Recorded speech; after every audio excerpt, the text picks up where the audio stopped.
Sonoma Raceway may have left us with more questions than answers, but we start to discern who will be the championship favorites as we take our yearly trip to Circuit of the Americas.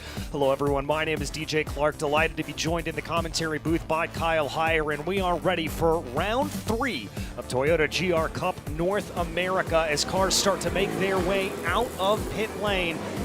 It's very heavy hitters at the front of the field, but no one has been able to distinguish themselves as we have in years past. Yeah, I don't really know what's going to happen today in Toyota GR Cup North America. We didn't really know what was going to happen at Sonoma either. Two different winners there, Lucas Weisenberg and Will Robusto. They start first and third in line here today, so there's still a lot of question marks about who's going to have the top step on the pylon come the end of the year. And we're only in round 2, so who knows what's up, DJ? Yeah, who does know what is up? But we're going to find out soon enough as these cars charge up the hill in about a lap's time. It's going to be pretty fascinating. Really, anybody from, I'm going to argue, the top 7 could walk away from this race with a victory.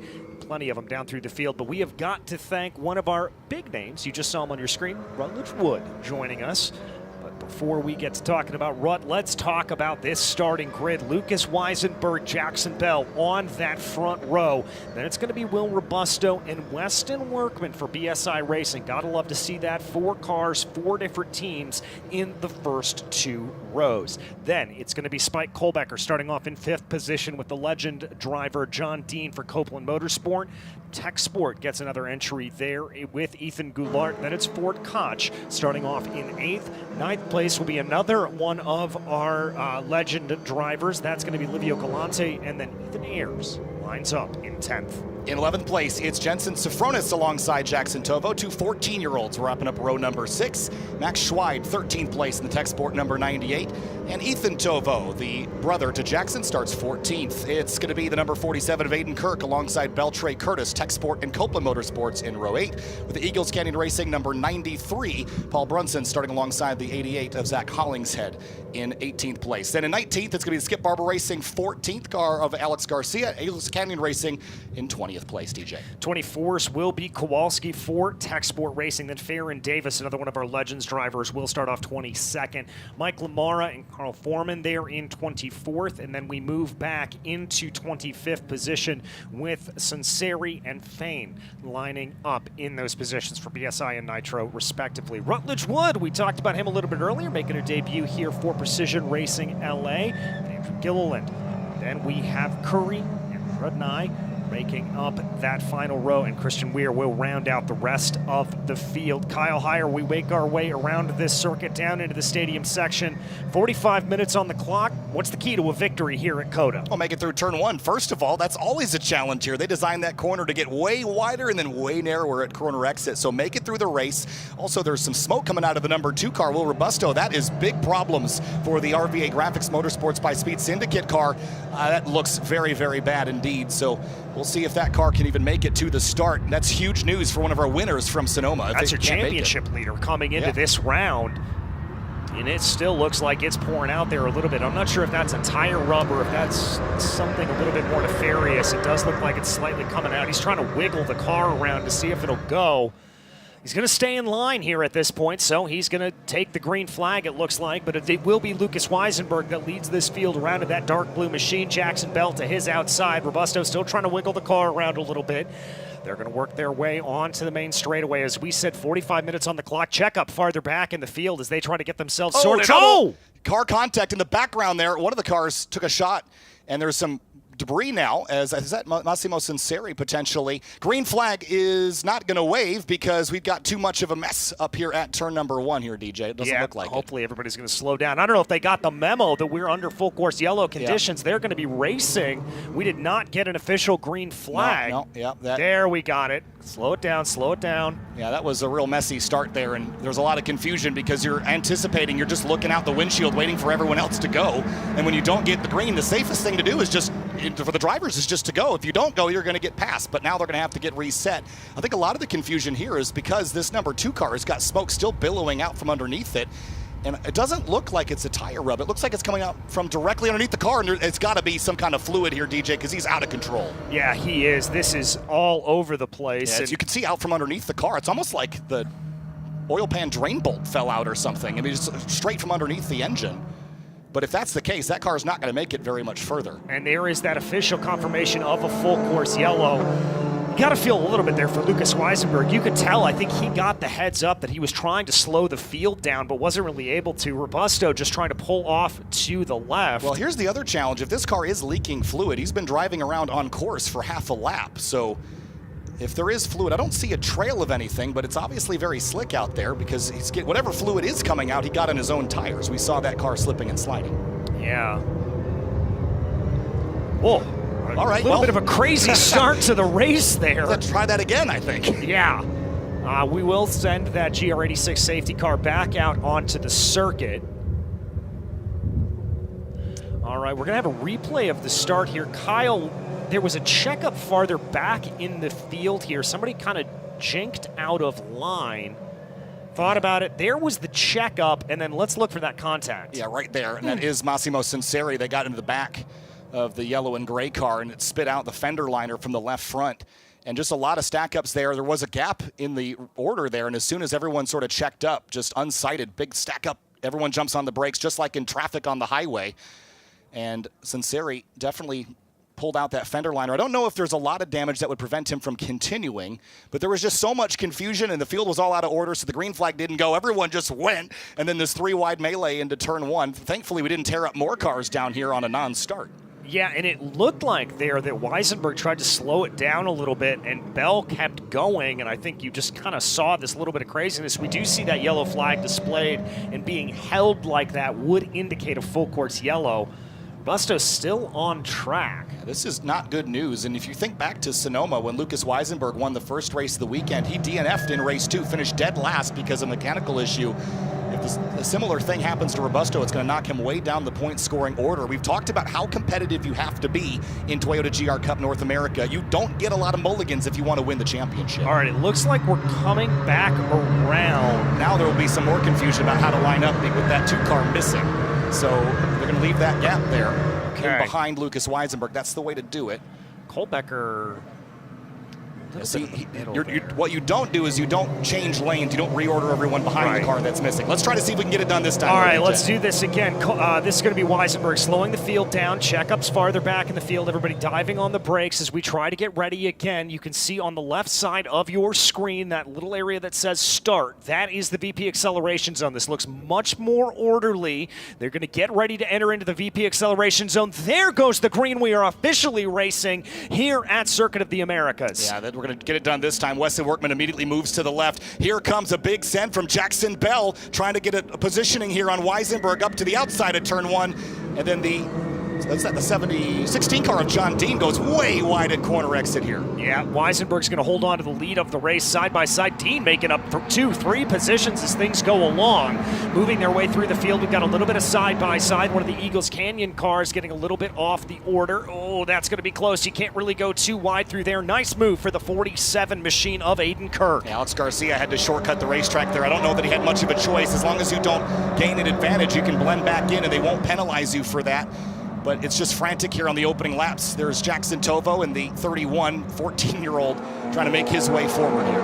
Bell on the attack. He wants to be able to try to get a big helping of the draft going down this back straightaway, and that's all going to be precipitated by a good run through turn 11. Let's see if he's able to do it. Nose down there as the cars dive onto the binder. Side by side, farther back in the field here. That's Tovo, and again, that Eagles Canyon machine. That's Paul Brunson in the gold car, and then it's the Tovo brothers right behind him on the attack. PT Autosport car, the 88 of Zach Hollingshead trying to find his way back on the racetrack. Really tight quarters there with the 3 of Jason Coase. Back up the front of the field, Bell trying to wrangle that gap back underneath it. Let's see if he's able to do it. He's going to make the move down to the inside of Lucas Weisenberg. Here comes Jackson Bell being aggressive. It's side by side into 12. Well, almost a little hip and shoulder there. I think they've kept it clean so far. Usually the first sign of contact is the wing mirrors in here in GR Cup, but Jackson Bell unable to get the lead. Weisenberg hangs on to it. And this is a course that Jackson Bell knows well. He picked up his first and only victory in Toyota GR Cup North America here last year. look at that battling. That's going to allow for John Dean to start to close on in. Weston Workman certainly looking aggressive as well. And credit to Livio Galante up ahead of Spike Kohlbecker into 5th. Now, while these battles happen, let's quickly talk about track limits because we'll probably see some penalties for it. On corner exit, you can use everything to the outer white line, including the painted surface. Beyond that, you're going to pick up warnings. Beyond your 5th violation, you're going to start picking up drive-through penalties. So you have to keep your car on the road. When you get to the apexes of a corner, you have to keep the tire in contact with the red and white candy stripe curbing. Anything underneath that is considered a course cut. Side by side, farther back in the field there as they try to get themselves sorted out. I think that's Ford Koch and Ethan Ayers going side by side. Farther up in the field, no real movement. Dean under a little bit of pressure here from Weston Workman. Ayers a little bit defensive there. I think, is that Garcia behind him? No, that's the 47. Vaden Kirk watching Koch and Ayers a little bit side by side, hip and shoulder, pushes the 21 out to the edge of the road. Koch isn't going to like that very much, but has the overlap and the preferred line through turn 2. Yeah, but it's going to come back to favor the 78 machine there of Ayers as they come down into the S's officially now, and Ayers is going to be able to get the position and the advantage. Yeah, you have to get single file through here. Both of you aren't going to make the corner. That's just it's not a race through it, it's a race to it. Max Schweid from 13th on the grid in the 98 has made up one spot and putting some pressure on those ahead of him. As they come into turn 9 and exit now for the leaders. Weisenberg up in the front. Here comes Jackson Bell. John Dean now getting some pressure from Weston Workman. Fastest lap of the race does belong to the Lucas Racing driver of Lucas Weisenberg. Concertina effect down into turn 11, and here they go. Very wide one there for Jackson Bell. That's one of those track limits you talked about. You see that there. Anything over the white line is technically out of bounds, so race control will be watching that closely. John Dean, who's running 3rd, I had a very interesting conversation with him in the paddock. He brought my attention to the Continental tire that these cars run. This year, the tire is a little bit more sidewall and is a little narrower, and here comes Jackson Bell with a run for the lead. He's going to go down to the inside of Lucas Weisenberg. It's deja vu all over again. We saw these two scrap coming into the corner on the last attempt, but this time Bell's got a little bit more of an advantage. Dean trying to pick up the pieces, but Weisenberg has the preferred line coming into 13. Yeah, 2 right-handers here. It should throw the advantage back to the 46, but Jackson Bell is not able to hang on. Here comes Dean in the number 16 Copeland Motorsports car, and it's 1, 2, 3, 4 nose to tail here through 15. This is fantastic racing action. Dean runs a little bit wide on the exit there of 15. Try to hold things together into 17 and 18 now. They go into single file order through the carousel. So the point I was making about the tire that John Dean brought to my attention is that it's got a deeper sidewall. The tire's narrower, so what that's going to mean is that direction changes will be a little bit less direct. The car will kind of play on the limit a little bit more, and that's something that an experienced driver like John Dean is going to have an easier time adapting to.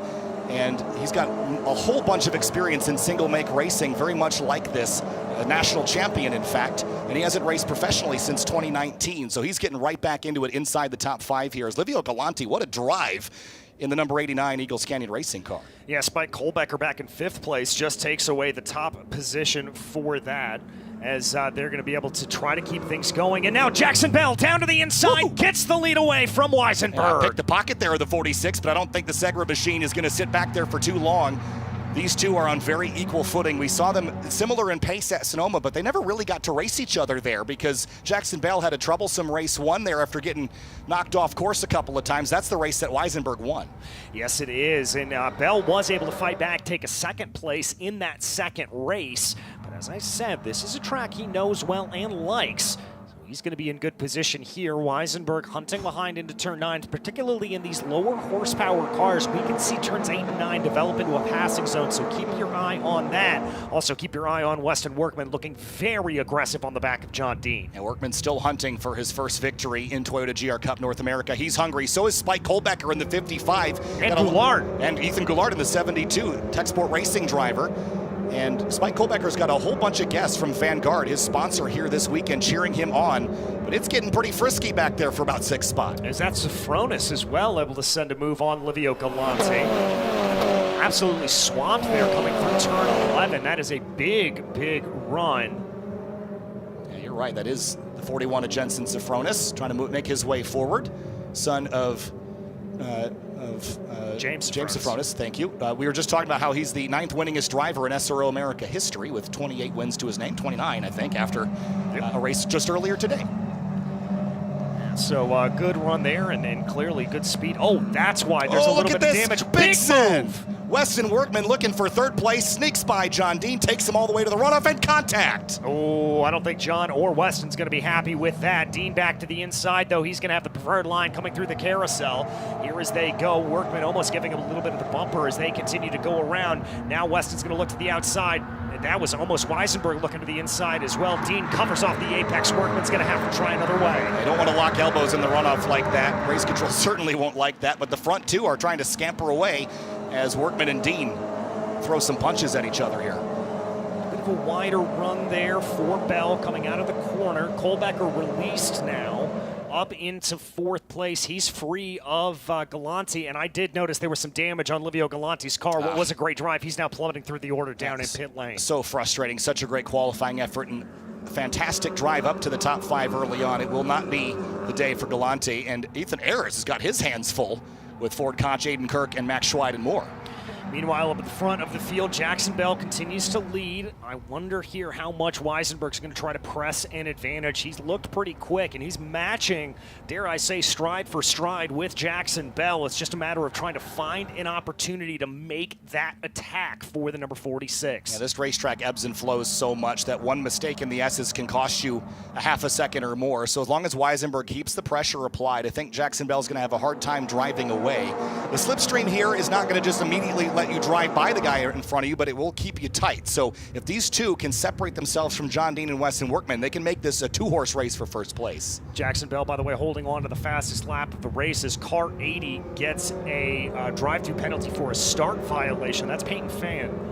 And very unfortunate there for her, but Jackson Bell's got to be a little bit careful. He just went very wide on the exit of turn 11. That was super wide in the number 7 car, but again, you get a couple freebies before Race Control will start applying time-based penalties. Beyond 5, they have the option to issue you a drive-through penalty. That would be catastrophic to anyone's race today in a field this deep and this competitive. All right, top 6 kind of broken up into couplets. We've got a little bit of a battle here farther back in the field. Ford Koch trying to be able to get that fight on Aiden Kirk. Runs Kirk out wide. And Kirk does not want to give up that overlap. He'll have the inside lane here for turn 13. Gonna muscle his way alongside that number 21 and complete the pass just, but can Koch keep overlap for turn 15? Not quite. Not quite. Koch is gonna try to go a little bit wider, look for the crossover. Didn't quite plant at the apex nearly as much as I thought he would, did Ethan Ayres. And that's gonna set him up. Koch not really able to get that run, and he's gonna have to hang it around the outside as much as possible. That's an impressive run for the 21. Max Schweid watching all of this eagerly to get into this mix. Max Schweid's livery, by the way, he designed in iRacing before they applied it to the real car. Clever little detail there for you, as his teammate Ethan Goulart is applying some pressure to Spike Kohlbecker in that yellow and red car. Goulart, who has had so much speed, but has just had bad luck over the course of the times we've seen him in the 2 races that we've seen him. 4 races, 2 rounds, I should say. Kohlbecker, though, going to defend to the inside. Now comes back to the standard racing line. The RVA Graphics Motorsport by Speed Syndicate driver, changing teams for this year. Yeah, but the 3rd winningest driver in series history as well, so he comes over with a winning pedigree. And at Sonoma was in the conversation, but not on the top step. He'd like to return to winning ways, and you can see those leaders dancing through the candy stripes in the S's at the moment. He just needs to close up a little bit more, apply some pressure to Workman and Dean. Whoa, Goulart almost losing the rear end of that car as they came through the S's. That just shows you how much lateral load they were putting through these Continental tires. Yeah, the other thing, we see these drivers bouncing over those yellow curbs. One of the other things that bigger sidewall tire achieves is a little bit more compliance, so you're not sending all that shock through the suspension. Remember that the suspension in these cars, you see the 47 take a bunch of curb. It's stock suspension. JRI adjustable shocks, you can adjust, compression and rebound and things, but the suspension geometry is stock GR86, so you have to make sure that you're not going to break anything or bend anything. I heard a lot of drivers talking about the rear camber isn't adjustable on these cars. If you bend a control arm, it's just going to be like that until you can fix it post-race. You got to be very, very careful, but keep an eye on this. Schweid not tucking into the draft. I'm a little confused by that, but he clearly knows what he's doing. Meanwhile, at the front of the field, Kohlbecker kind of hunting and pecking behind. We're starting to see a little bit of separation in between these cars as they come down into turn 12, holding themselves out and keeping things together. Well, we had a pretty frantic start. We're going to get a look at the number 18 of Rutledge Wood making his first start in racing in quite some time, and he's got a couple of races on his calendar. As far as I know, it's here at Circuit of the Americas, Road America in August, Barber Motorsports Park in September, and the Indianapolis Motor Speedway in October. Of course, if you're not familiar with him, television star, motorsports guru, Rutledge is a great guy. Had a fun chat with him, and his fire suit matches his livery. It's got this cool plaid top. He's just a great character and super friendly to chat. And it's one of the things we love so much about this Toyota GR86 and this GR Cup series is the fact that you're able to bring these drivers in. I mean, last year we had Cody Jones, Keanu Reeves join us at the Indianapolis Motor Speedway, Rutledge Wood coming in now. Kind of love seeing this. It harkens back to some of the days of yore. Yeah, and with a great team, Precision Racing LA. Saw him with Ryan Eversley earlier, helping him out, coaching him through his opening weekend. Did some testing up at Eagles Canyon Raceway here in Texas. But this is going to be a learning weekend for him, and he'll progressively pick up pace as we go on through the year.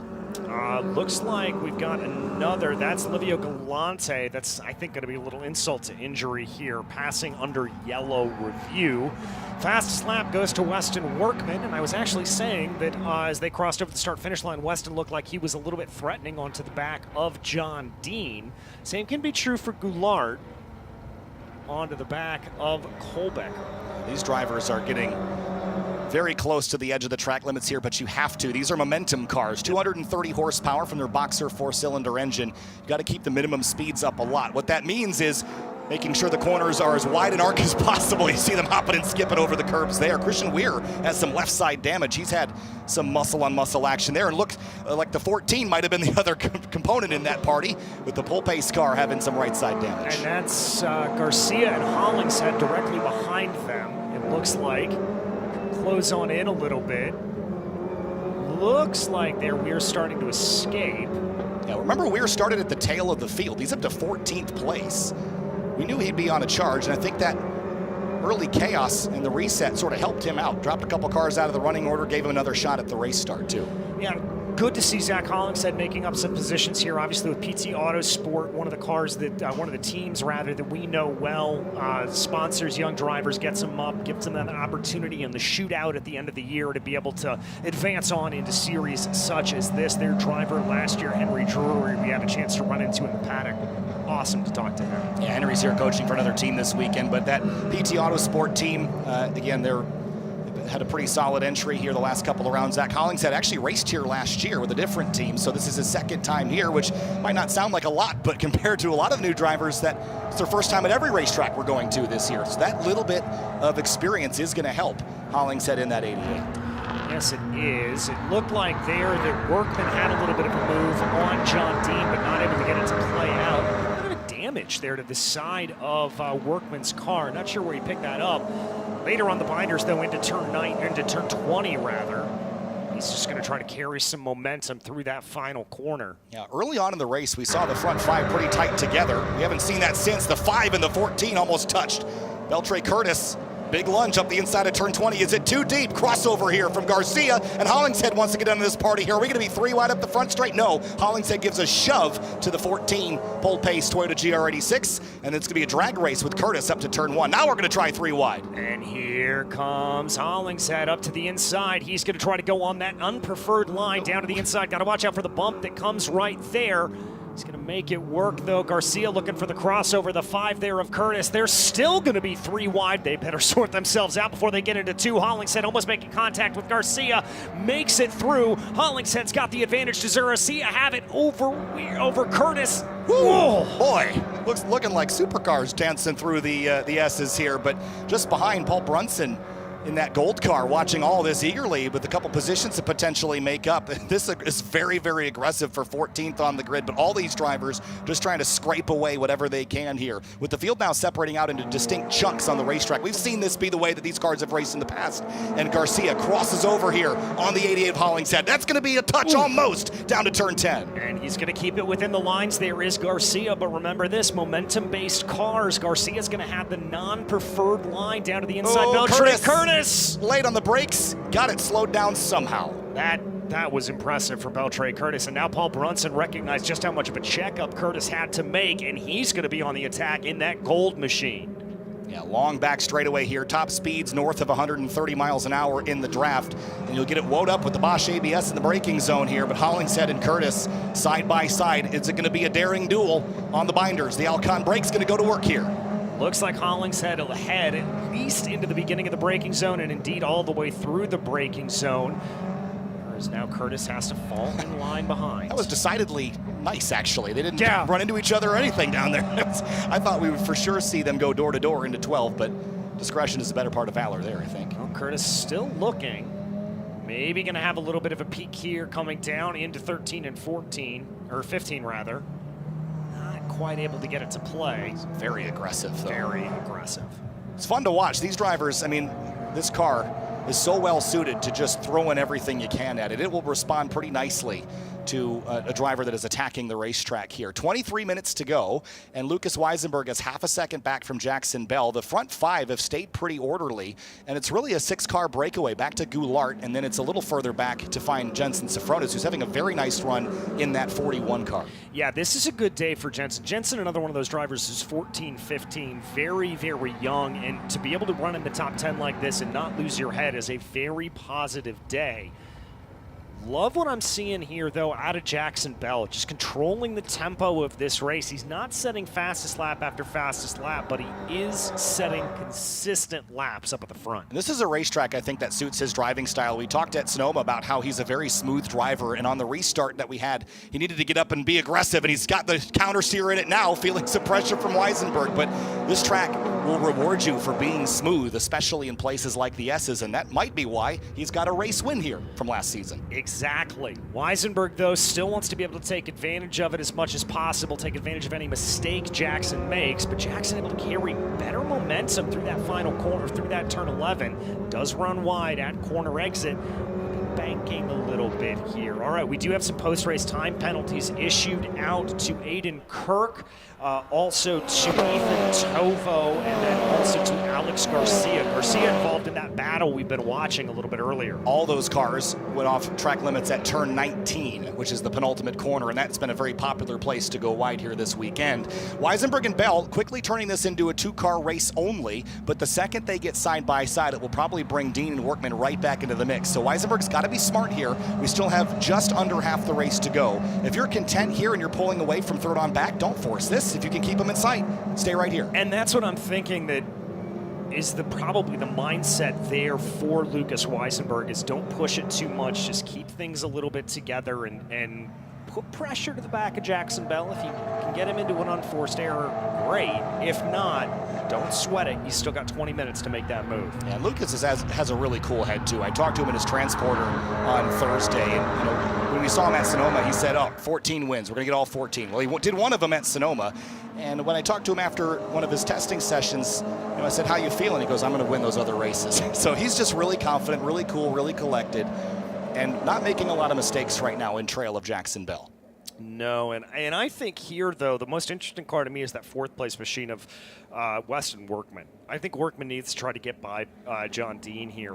I don't know if Dean's holding him up, but Workman needs to try to be able to get his way up into that top 3 position, break free of John Dean, and get himself where he needs to be. All right, well, I can tell you one thing, that Jackson Bell and Lucas Weisenberg are going to fight before the end of this race, and whoever is in third is going to be the one to pick up the pieces should they come together. So, yeah, I mean, Weston Workman doesn't want to finish fourth, but right now that's all he's got. If he could get by Dean, he'll be the one to pick up the pieces should Bell and Weisenberg tangle, and that's a very high possibility. When you're all alone up at the front of the field with just one other driver, you're going to take more risks in the battle to get the job done. Weisenberg getting a little bit squirrely, touching the grass, coming through turn 8. Same with John Dean on the exit there at turn 9. It's the best run I've seen have Weisenberg have down into turn 11, though, it has to be said. Same as can be said for Workman. Right on the back here of Dean. Put a little bit of pressure on him, keeps it within track margins. Same can't be said, though, for Kohlbecker, who runs just a hair wide. using a lot of track at the exit of 11. Turn 12 was also a pretty popular area to go off. That's probably because drivers are testing the limits of how late they can brake into turn 12, which might be your best passing opportunity here at Circuit of the Americas. Weisenberg playing the game right now. The 14 and 88 are still side by side. This trio has yet to fully decide who wants to lead this train here. But remember, Garcia's got a post-race time penalty. Yeah, and the 113s, by the way, Ethan Tovo's, his has been upgraded to a 10-second post-race time penalty. So he's running 12th right now. That's going to knock him down the order quite a ways. Yeah, probably down to about 17th or 18th. Hollingshead poking and prodding, trying to find a way on Garcia. I like that approach, just trying to look for anything to see if he can force Garcia off the line. They come down to the stadium section. Here comes the move for Hollingshead. No, it's better.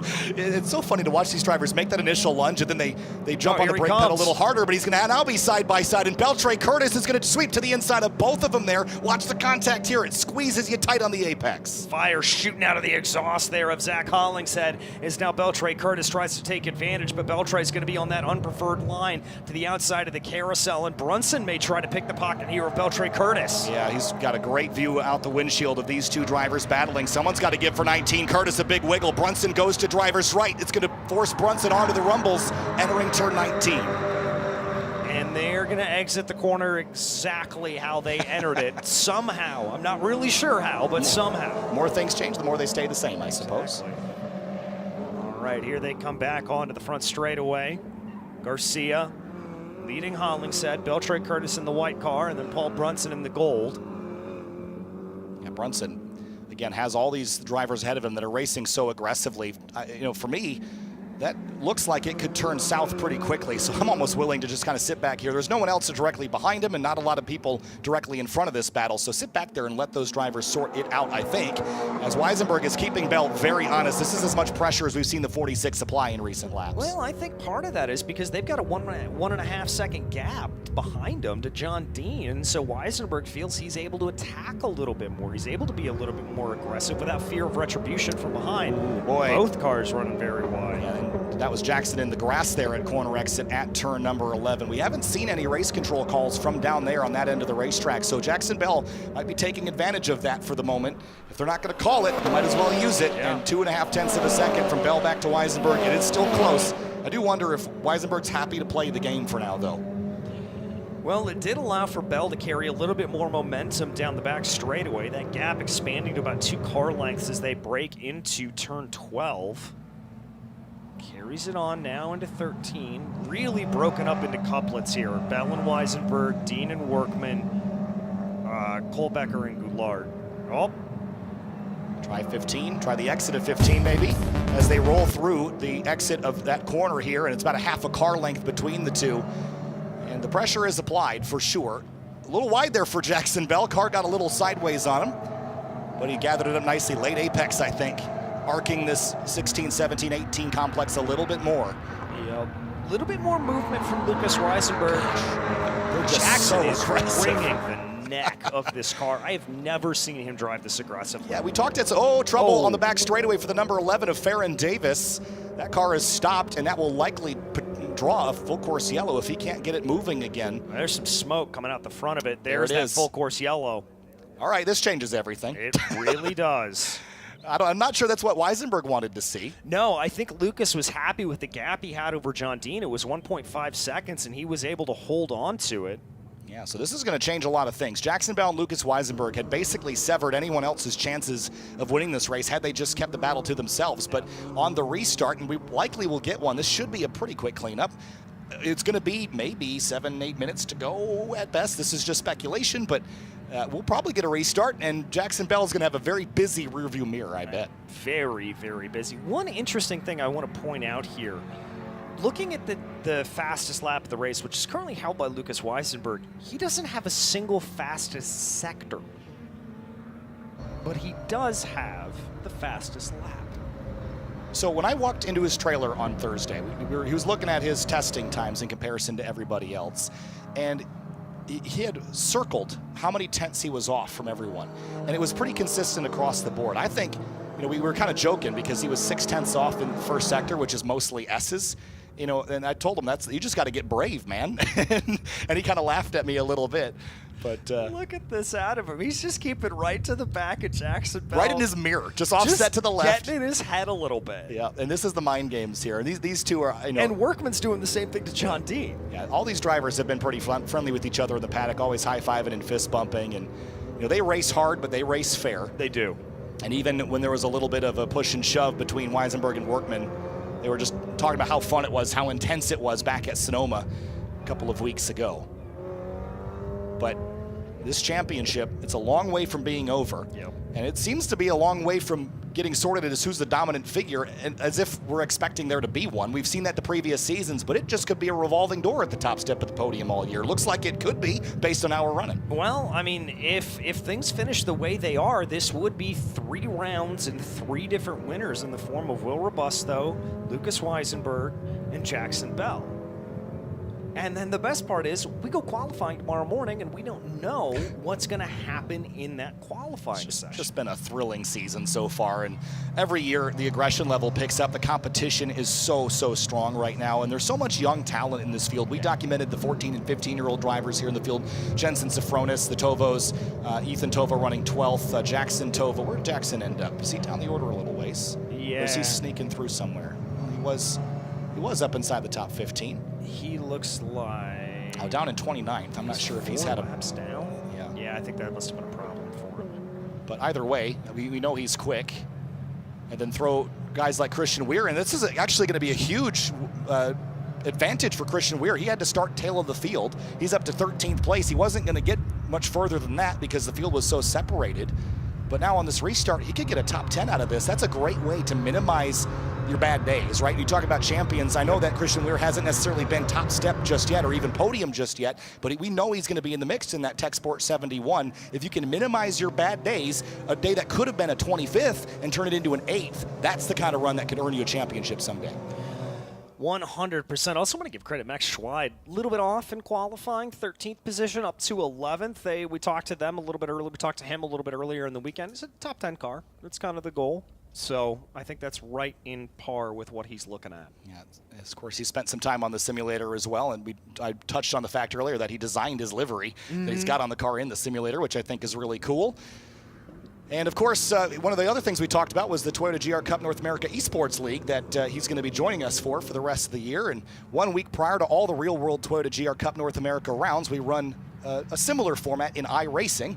With myself, Justin Prince, covering the action. We follow the real-world schedule, and it's the top 40 North American sim racers that qualified for that competition. It's 2 25 minutes versus 2 45 minutes like we do here in this series, but of course broadcast on GT World with a very similar presentation style to this, so tune in. Yeah, and that presentation style very much as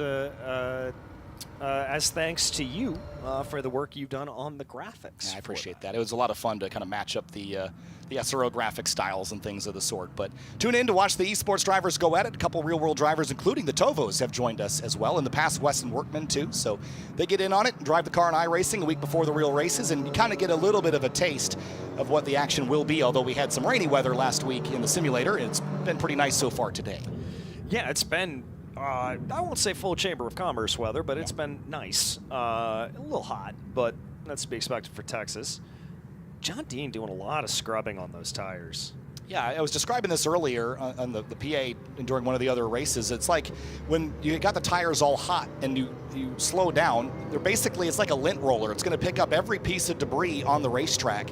And before you get back to the restart, you want that sticky tire again. So you need to peel the surface of that dirty lint roller off. And how to do that is you weave back and forth and basically scrape all that debris, all the marbles and things off the tires. Peyton Fayen's got some debris hanging from the rear bumper of that Copeland number 80. That is the rear bumper hanging. Yep. There. It is. Just, it looks like the left rear clips have sort of been unseated, and it just kind of folds it back. It's just a plastic cover.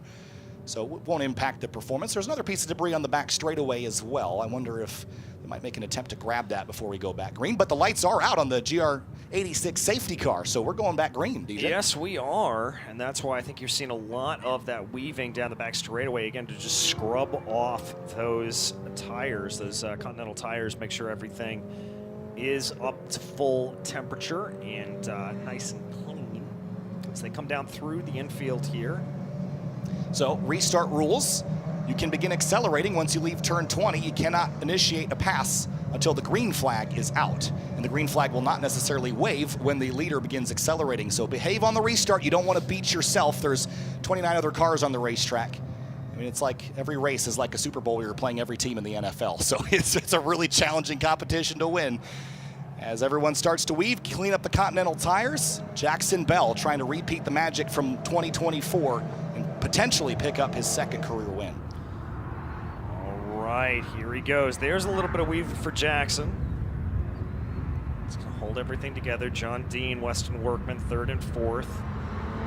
How about John Dean with all the experience, years in racing? In one-make racing, he knows how to get it done in a late race restart. Could he be a factor and potentially defeat some of these young guns out in front? Well, we're about to find out as Jackson Bell gets on the loud pedal coming out of turn 20. But he didn't get that much of a jump over Lucas Weisenberg. The two of them did get one over John Dean. The rest of the field snakes their way out onto the main straightaway as the green flag flies with under 9 minutes to go. Dean's got a little bit of give to him. You see some movement farther back in the field, but I think these top six are going to stay single file coming down into turn one. That was a solid restart there for Lucas Weisenberg. A little side-by-side Ethan Ayers, Jensen Safronis, Ford Koch, and Aiden Kirk in the 47 running a little wide at the exit of turn one. Are we going to have a side-by-side battle into the S's, DJ? That's tough math. And they're barely going to sort themselves out. Everybody gets down to single file order here as they run through the S's. Safronis and Ayers, that's about 7th and 8th place. Yeah, new livery for the 78 car here this week. Very patriotic colors on board, fitting for this racetrack that's painted all red, white, and blue. And the top four now covered by just about a half a second, clearing turn 9. Here comes Weston Workman to the inside of John Dean. This is his opportunity to snag a podium. If this is his play to get this to work, that was a beautiful move. Workman down to the inside. He's going to have to be later on the binders coming into turn 11. Can Workman get it done, or can Dean roll more speed around the outside? Workman to the inside. Dean looks for the crossover. Workman plants it at the apex. Beautifully done, and welcome to the party, Spike Kohlbecker. Yeah, Spike Kohlbecker back inside the top 5. He's got third place, just 2 cars ahead. On the backstretch, Jackson Bell trying to dissuade Weisenberg from the slipstream, moving left and right. And they're door to door. Again, Dean and Workman for third place. And crucially, Dean, I think, is down to the left there. He's going to have the preferred line, able to carry a little bit more speed. Workman's going to have to work in overtime to get this to play. Dean regains the position. Kohlbecker now right onto the back of that BSI racing machine. Workman, I thought, might dive up the inside of 13, but elected not to make that surprise move. That's an easy way to draw an avoidable contact penalty down there with that sneak attack move. But the front two, again, establishing themselves as the cars to beat. And will they run away? The battle for third is still fierce. Very fierce. The battle for first is fierce as well. Here they go. Oh boy, this is going to be fantastic. This is going to be a great 7 minutes of racing, let me tell you right now. Dean with a little bit wider of a line. Kohlbecker holding in behind. Lucas Weisenberg thinking about a move on Jackson Bell down into 19, but decided not to go for it. I don't think you can wait to the last lap to make your move, but I don't want to wait too long. If I have a good chance, I probably would take it now with under 7 minutes to go. Yeah, I think it's go time. I think it is absolutely go time, and I think Jackson Bell knows it. He is very, very aggressive in his defense right now. And everybody's scattering on the front straightaway. That's Jensen Safronis, I think, defending from Ford Koch in the background. And here comes Spike Kohlbecker on the outside of Weston Workman, who did not get a very good run up through turn 20, but on defense into 1. If Kohlbecker can hold this out, Workman tries to force him wide. Was there a little bit of contact there between the two? If there was, it was slight, but they definitely ran each other into the runoff there. Don't see any damage there, but I bet the drivers are hot inside the helmet right now, and not because of the weather. I'm sure they are, just absolutely on top of each other. There are Workman, Kohlbecker, and Goulart. My goodness. This is dicey stuff. And the front two leaders, Jackson Bell and Lucas Weisenberg, again, they have just been the dominant forces. And John Dean is trying to run away from that battle. Jackson Bell sideways and a little bit behind in the steering. Weisenberg's going to have a run. He's got to take it here, I think, DJ. Swings to the left in turn 10. Bell defended down to the inside, and he's going to take that very, very narrow line. Could this give momentum to Lucas Weisenberg? He's going to go around the outside here, try to carry more momentum, plant the car at apex, and carry that speed. This is the drag race for the win. Yeah, I thought he might have overlap there, but he's going to chase him into the slipstream. And now it's a battle for the lead in Toyota GR Cup North America on the back straightaway. Jackson Bell hunting for his second career victory. Lucas Weisenberg searching for his third. All right, here he goes. Bell looks like he's got the momentum, avoiding that piece of debris. Here comes Weisenberg. He's going to poke out of the draft, looking to the outside. Bell defends to the inside. Weisenberg later on the binders. Almost a little bit of contact. Weisenberg's got to get out of it. Yeah, a little too late there on the brakes, I think, for the 46. And I don't know that they would have successfully left that corner side by side without a little contact there. So probably wise to concede it. If you can hang on the outside and into turn 13, you have a great chance to complete that pass, but it's tough. It is. Weisenberg looking for big puff of smoke there. Was it just a little bit of brake lockup? I think when you get back to the throttle, sometimes when the engine goes full rich, it just kind of shoots a little puff out the tailpipe. We've seen more of that recently. We have. So I wouldn't be too concerned about it. But just fuel going into the engine and getting shot out the tailpipe here as they apply all 230 horsepower. You're the 86 expert, so I defer to you, my friend. Mine doesn't do that, but I don't race it either, so. That's fair. At least I haven't seen it do it. I'm usually inside it, not behind it. 2 minute, 28 second laps being turned here. This is going to be 2 to go at the line. And a drive-through penalty, I think, being assessed to the 113. That's Ethan Tovo, and that, again, he's just done enough times where race control has had enough of that, so he'll have to come down pit road, unfortunately, for Ethan Tovo. And actually, in the background, I think I saw him on pit road, so he's serving that now. And John Dean has closed the gap to this front two. No longer are Bell and Weisenberg safe from an assault from behind. No, they've got to be careful about this. Now, this is the portion of the track on the last lap where Jackson Bell got a little bit tail happy. It just started to slip away from him a little bit, and that set up the attack here from Lucas Weisenberg. Bell looks like he's got it a little bit more contained this time around. Weisenberg's going to really have to fight if he wants to close it in going down the back straightaway. Weisenberg just ate that curb on the driver's left side of the road there, using up that Segra GR86. And as they head over turn number 9, let's have a look at a replay of an incident down in the carousel. This is the 73 getting tagged. Whoa, that's a wild slide there. Yeah, that's Mike Lamara. Ooh, that was a fast off there. About 100 miles an hour at the apex of turn 16. And kept it on the gray stuff, courtesy of all the runoff available here at COTA. And Ethan Goulart and Weston Workman side by side. Workman slipping here in the late stages of this one. Yeah, he's starting to fall down the order a little bit. He was challenging Dean. Kolbecker's been able to get by him. Bell still holding off at the front of the field. There's Kolbecker in the yellow machine. There's Workman over to the right side of the track. Goulart in the white and purple. Goulart down to the inside. He's going to try to make that move. Workman shuts the door. Goulart up on 2 wheels coming over the curb. Yeah, this is like watching a chess match where there's 5 moves happening at once. There's so much going on inside the top 5 alone. But Workman, again, struggling. Here comes Weisenberg. Surprise attack on the 7 to the inside of turn 15. A little touch, and Jackson Bell's wide. And they're both going to hold it. And it looks like there Lucas is just trying to give it. Oh, they're getting a little bit feisty there. You can see it, the right side of the car pinned up for Lucas Weisenberg. Here they go. They're going to be side by side coming down into turn 19. Big wiggle. The doors touch and the mirrors are folded in. And Lucas Weisenberg back up to the front, but Jackson Bell's not done. And they're not done either. They're coming to the white flag here, side by side for the race lead. And here comes John Dean, the experience from 3rd place. Another crossover at corner exit, and the battle is on with 1 to go at COTA. It's a drag race down the front straightaway as the white flag flies. Weisenberg's got a little bit of momentum. John Dean looking behind. Jackson Bell trying to hold on for his 2nd ever win. What's going to happen here as both of them force themselves down to the left-hand side of the track? Here comes Dean. That's exactly what I thought I was going to do. They're going to pinch each other down to the inside. And they're going to run wide. Here comes John Dean, 3 wide for the lead for a moment. And they're going to enter turn 2. Still 3 across with Weisenberg in the middle. But Bell's got the preferred line. Is that going to give him enough? No, it looks like it's going to come back to Lucas Weisenberg. Dean's got to get out of it. More contact. Who gives here? Nobody. Still side by side through the S's. Weisenberg takes the lead away, muscles the 46 to the top spot. What a battle. This is incredible stuff, but Jackson Bell certainly not done quite yet. He's going to get another chance at this, and what this has done, Kyle, is it has compressed these top 6. Jackson Bell has led almost all of this race. He won here last year. He might be denied. Slip for Weisenberg, though. He might be vulnerable at turn 11. Here comes Kolbecker and Workman and Goulart. It's a 5-way battle, 6-way battle for the lead. Goulart got a little bit off as it looks like they're dropping Workman and Goulart. Weisenberg ran a little bit wide. Kohlbecker looks to the inside of John Dean. Meanwhile, Weisenberg up at the front of the field brings the car on through. Good momentum for Bell. Runs a little bit wide. Here they go. All right, now up the roller coaster back straightaway here. They're weaving. They're all over the racetrack trying to dissuade the other from drafting. It's going to come down to the final sector at COTA in race 1 for Toyota GR Cup. Jackson Bell's going to have a run. What does he do with it? It's less than a car length. Bell pulls out to driver's right. Here they go. Big, wide, arcing line for Jackson Bell. He's going to carry the momentum. They're going to lean on each other coming through the corner. Kohlbecker tries to close in on behind on John Dean. It's Weisenberg up to the point. What a battle into turn 12, but Jackson Bell's attempt to pass did not stick. He's running out of opportunities here. It's going to be a couple of corners left. Turn 15 now. And here comes John Dean, maybe trying to sneak attack on Jackson Bell. Can't do it.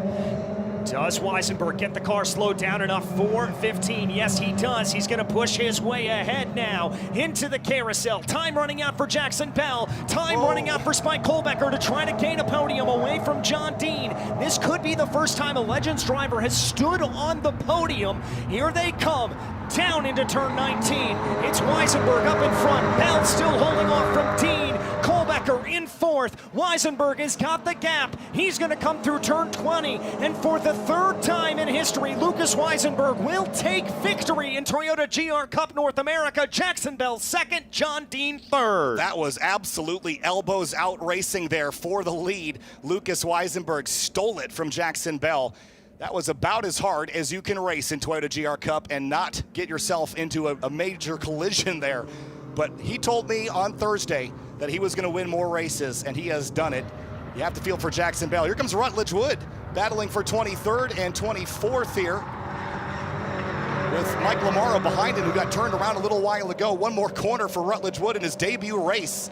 It doesn't look like he's got a scratch on it to boot.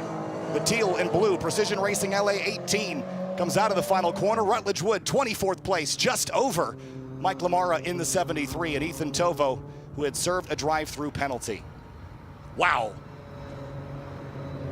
What a race. Lucas Weisenberg, that car is battered and bruised. The vinyl's peeling, the mirrors are folded in. I bet the suspension will need a little adjustment tonight because they were toe-to-toe. Bare-knuckle brawl there for the top spot. That was fun to watch. And Weisenberg, single car team out of California, family operated and owned team. And they are getting it done at the incredible level that they have been so far this season. Jackson Bell right behind, leading the way for Copeland Motorsports. John Dean, what a drive for him in that number 16 Legends car. And Spike Kohlbecker back to fourth place in the Vanguard Engines 55. Ethan Goulart scores a top 5 for Tech Sport Racing. On the backstretch, looking like a battleship fleet. These 29 Toyota GR86s put on a show. It's a long cool down lap here, and everyone's got to take a second to catch their breath. And job well done. I bet Weisenberg and Jackson Bell will probably have a laugh about that one later. I bet the intensity inside is still probably pretty high. But when we talk about this championship in 2025, and you look at all of the cars that could potentially win the title, you're looking at them all in the top 5 at the moment. Weston Workman, Spike Kohlbecker, Jackson Bell, John Dean, Lucas Weisenberg. And in the vacuum of having drivers like Tyler Gonzalez and Gresham Wagner, who dominated the series in the past, there's just a gaping hole at the top of the scoring pylon for somebody to take advantage of and catch the attention of the entire SRO America paddock. And especially the underdog story with a one-car team for Lucas Weisenberg. And things got a little physical, some hip and shoulder. But I think all fair play. I think all that was given was taken back. And using every inch of the width of this racetrack here at Circuit of the Americas on SRO's home weekend in Austin, Texas. Race 1 of 2 in round 2 of this championship. The next round is going to take place in a couple of weeks' time at Sebring International Raceway, which has also been an incredibly competitive track in the past. And unlike the smooth surface here at COTA, they'll be doing battle on the bumps at Sebring, May 16th to 18th, 2025. After the cool down lap now, Lucas Weisenberg is going to head back around to the podium and hop out of the car here, hopefully to chat with Amanda Busick in a few moments' time. And this race started with so much chaos with the waved off start. Cars in the fence on the opening lap, and then on the restart, it just became a two-horse race for first place between Weisenberg and Jackson Bell. Bell led most of the race, was muscled out of the way in the closing moments of this one. Here's a look at your racing results. Lucas Weisenberg gets it done by 0.6 of a second. With Jackson Bell, an intense final lap battle. John Dean wins the Legends category and third place, his first podium in Toyota GR Cup. Spike Kohlbecker and Ethan Goulart, fourth and fifth. Weston Workman, Ethan Ayers, Jensen Sofronis, the 14-year-old with a top 10 in eighth place. Christian Weir from the back of the grid for Tech Sport Racing up into ninth. Copeland Motorsports rounds out the top 10. And look down the rest of the order. Beltray Curtis, Paul Brunson, Livio Galanti all engaged in a pretty exciting scrap. Peyton Fayen up into 21st place as well. Rutledge Wood on debut finishes the race without a scratch on the car, 24th place for him. And despite a litany of penalties, Ethan Tovo comes back in 26th and finishes the race. Some trouble for Massimo Sinceri, Jackson Tovo, Farron Davis, Brett Kowalski, and Will Robusto, who had a mechanical issue on the pace lap that took him out of the conversation. Came in the points leader, will likely not leave Circuit of the Americas the same way. Lucas Weisenberg hops out of the car. Third win in his career, second this season after winning race 1 at Sonoma. He is standing by down by the victory celebration. And standing by with Amanda Busick, our race winner. Thank you. Well, he just took one look at me and said, whoa, man, those are race wins that I'm sure are the top memorable ones that you'll have in your career, but you guys were no quit there to the very end. How much experience does that require, Lucas? Yeah, first off, I just want to thank the Lucas Racing team. It was the best car out there today. We definitely had a car at the end, and Copeland with Jackson had a good car too, but we were there at the end to give him something, give him a run, and I want to thank Sagra, my sponsors, for all the help and all the support in this journey. And yeah, no, it was tough. Jackson got me pretty early, first 2 or 3 laps, but I just hung with him on the restart, and made it happen at the end there. What are you going to say to Jackson after this? That was a good race. He's definitely a good racer. Congratulations to Lucas Weisenberg. I'm also going to talk to John Dean down here this weekend. We're doing a Legends podium, but John will be on the podium for the overall as well. John, it was quite a battle there at the end, those restarts. There were 6 different drivers that probably could have won this race at the end. Where did you fit into the procession? I don't like to say it's my age, but whew, I'm tired. I want to see how bad Weston looks when he gets out of the car. He put up a great fight. We had a good battle. I think he made a little error there late, and he got in a battle, but it was fun. I was really trying to help Jackson there at the end take the win, but they had a great battle. Fun to watch from where I was, but I'm tired. I hustled. Congratulations to John, who ended up P3 overall and will be on that top step for the Legends Cup. Working hard and got the job done. That was such a fun fight for the duration of our 45-minute race. Here's the highlights from Toyota GR Cup North America. A waved off start, lots of chaos. Massimo Sinceri hopping and skipping over the wheel of a fellow competitor there and took a hard left and took him out of the race. On the restart, though, there was lots of drivers slicing and dicing. Beltray Curtis, Zach Hollingshead, and Alex Garcia going at it. Big flames shooting out the tailpipes of these GR86s in their elbow-to-elbow battle. John Dean and Weston Workman going at it for third place, back and forth through the entire duration of the event with Spike Kohlbecker looking on. Jackson Bell in defense from the 46 of Lucas Weisenberg for about 42 of the 45 minutes. It was a fun battle to watch. Then a huge send into turn 12 on defense for the 7. Weisenberg had to work harder and try it somewhere else. This was the move to the inside of turn 15. Got it done. A little bit of a touch there that sent the 7 a little wide, but they battled side by side, door to door, through the carousel in spectacular fashion. Bell took the lead back at turn 20, but only for a moment, with the acceleration out of the corner onto the white flag lap, leaving Weisenberg with the advantage. It was a battle into the S's that Weisenberg took the lead for sure, and was able to scamper away just enough to hang on as they swept at each other on the back straightaway. And side by side into turn 12. And And there was still a little bit more shuffling in the background as Spike Colbecker gained a spot up to 4th. But Lucas Weisenberg, for the 3rd time in his career, managed to steal one away and wins race 1 at COTA for Toyota GR Cup North America. Race 2 will be on Sunday with the Toyota GR Cup North America. Great race today. We'll see another one tomorrow for round 2 here at COTA.